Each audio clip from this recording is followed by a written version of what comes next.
ہرقل شاہ روم نے قریش کے قافلے میں ایک آدمی بلانے کو بھیجا، اور اس وقت یہ لوگ تجارت کے لیے ملک شام گئے ہوئے تھے، اور یہ وہ زمانہ تھا جب رسول اللہ صلی اللہ علیہ وسلم نے قریش اور ابو سفیان سے ایک وقتی عہد کیا ہوا تھا۔ جب ابو سفیان اور دوسرے لوگ ہرقل کے پاس ایلیا پہنچے جہاں ہرقل نے دربار طلب کیا تھا، اس کے گرد روم کے بڑے بڑے لوگ، علماء، وزراء و امراء بیٹھے ہوئے تھے۔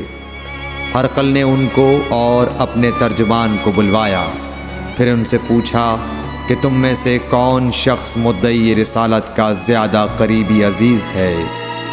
ابو سفیان کہتے ہیں کہ میں بول اٹھا کہ میں اس کا سب سے زیادہ قریبی رشتہ دار ہوں۔ یہ سن کر ہرقل نے حکم دیا کہ اس ابو سفیان کو میرے قریب لا کر بٹھاؤ اور اس کے ساتھیوں کو اس کی پیٹھ کے پیچھے بٹھا دو۔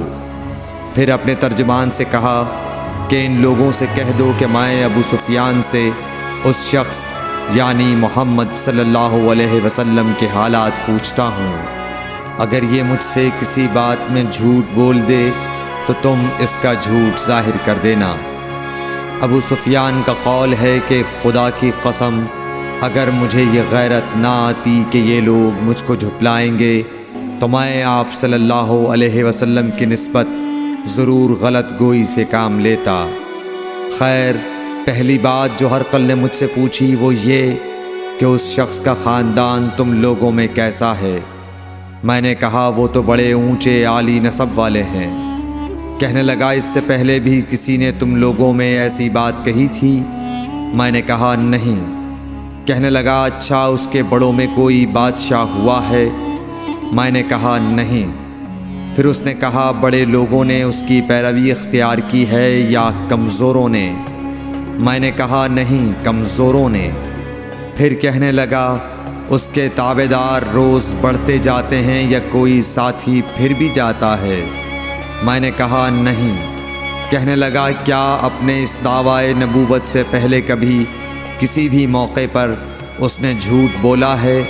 میں نے کہا نہیں، اور اب ہماری اس سے صلح کی ایک مقررہ مدت ٹھہری ہوئی ہے، معلوم نہیں وہ اس میں کیا کرنے والا ہے۔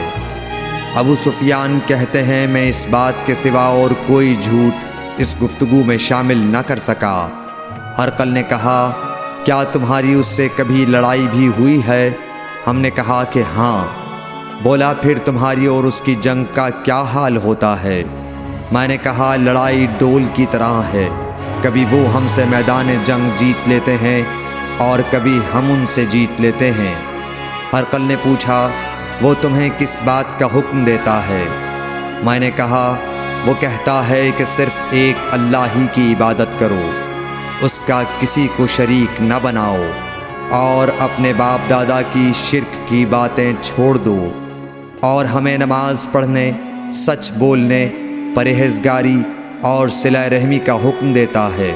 یہ سب سن کر پھر ہرقل نے اپنے ترجمان سے کہا کہ ابو سفیان سے کہہ دے کہ میں نے تم سے اس کا نسب پوچھا تو تم نے کہا کہ وہ ہم سے عالی نسب ہے، اور پیغمبر اپنی قوم میں عالی نسب ہی بھیجے جایا کرتے ہیں۔ میں نے تم سے پوچھا کہ دعویٰ نبوت کی یہ بات تمہارے اندر اس سے پہلے کسی اور نے بھی کہی تھی تو تم نے جواب دیا کہ نہیں۔ تب میں نے اپنے دل میں کہا کہ اگر یہ بات اس سے پہلے کسی اور نے کہی ہوتی تو میں سمجھتا کہ اس شخص نے بھی اسی بات کی تقلید کی ہے جو پہلے کہی جا چکی ہے۔ میں نے تم سے پوچھا کہ اس کے بڑوں میں کوئی بادشاہ بھی گزرا ہے تو تم نے کہا کہ نہیں۔ تو میں نے دل میں کہا کہ ان کے بزرگوں میں سے کوئی بادشاہ ہوا ہوگا تو کہہ دوں گا کہ وہ شخص اس بہانے اپنے آباء و اجداد کی بادشاہت اور ان کا ملک دوبارہ حاصل کرنا چاہتا ہے۔ اور میں نے تم سے پوچھا کہ اس بات کے کہنے یعنی پیغمبری کا دعویٰ کرنے سے پہلے تم نے کبھی اس کو دروغ گوئی کا الزام لگایا ہے؟ تم نے کہا کہ نہیں۔ تو میں نے سمجھ لیا کہ جو شخص آدمیوں کے ساتھ دروغ گوئی سے بچے وہ اللہ کے بارے میں کیسے جھوٹی بات کہہ سکتا ہے۔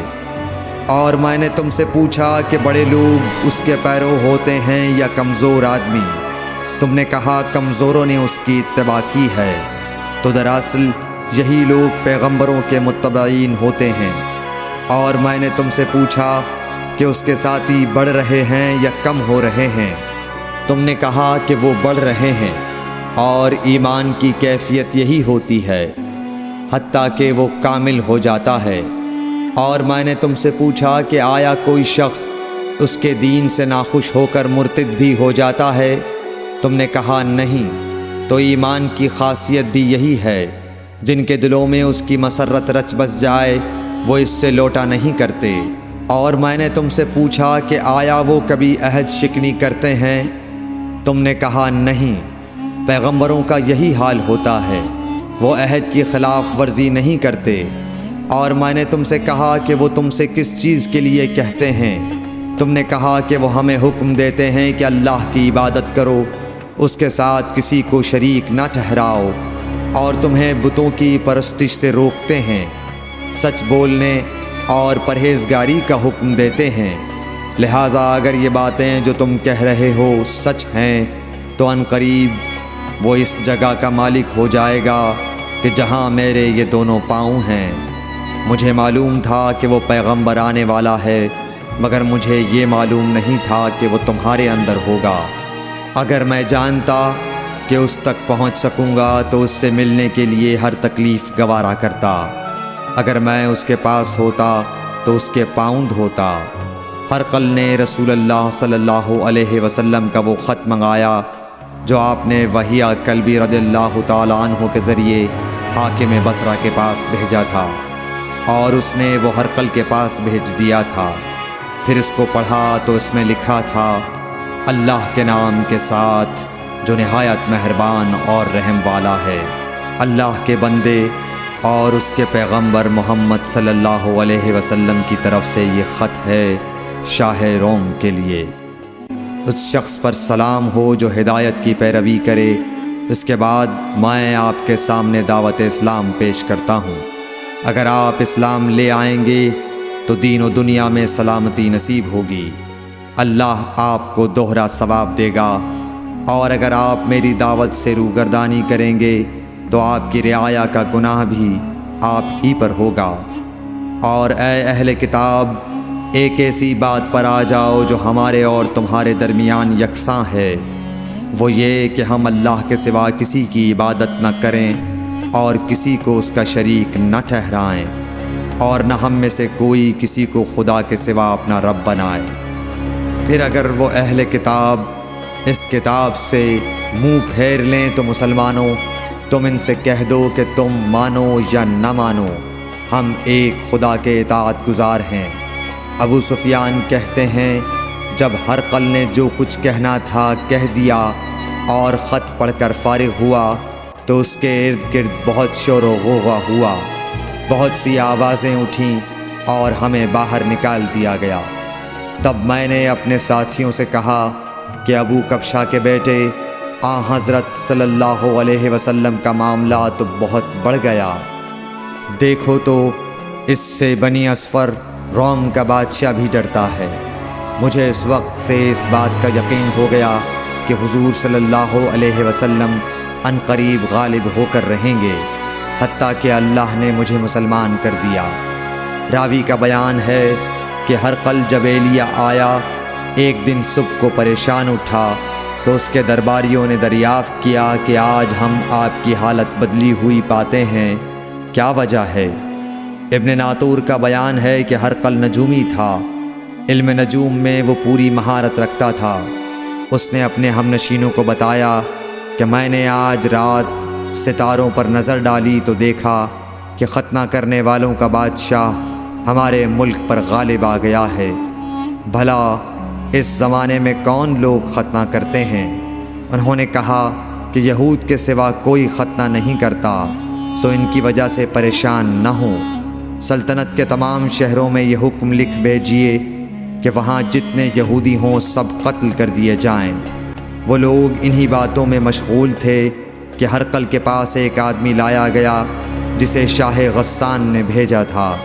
اس نے رسول اللہ صلی اللہ علیہ وسلم کے حالات بیان کیے۔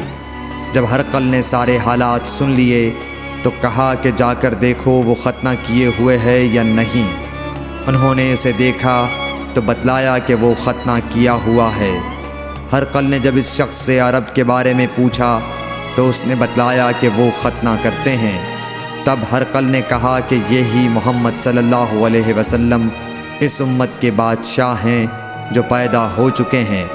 پھر اس نے اپنے ایک دوست کو رومیہ خط لکھا اور وہ بھی علم نجوم میں ہرقل کی طرح ماہر تھا۔ پھر وہاں سے ہرقل حمص چلا گیا۔ ابھی حمص سے نکلا نہیں تھا کہ اس کے دوست کا خط اس کے جواب میں آ گیا۔ اس کی رائے بھی حضور صلی اللہ علیہ وسلم کے ظہور کے بارے میں ہرقل کے موافق تھی کہ محمد صلی اللہ علیہ وسلم واقعی پیغمبر ہیں۔ اس کے بعد ہرقل نے روم کے بڑے آدمیوں کو اپنے حمص کے محل میں طلب کیا اور اس کے حکم سے محل کے دروازے بند کر لیے گئے۔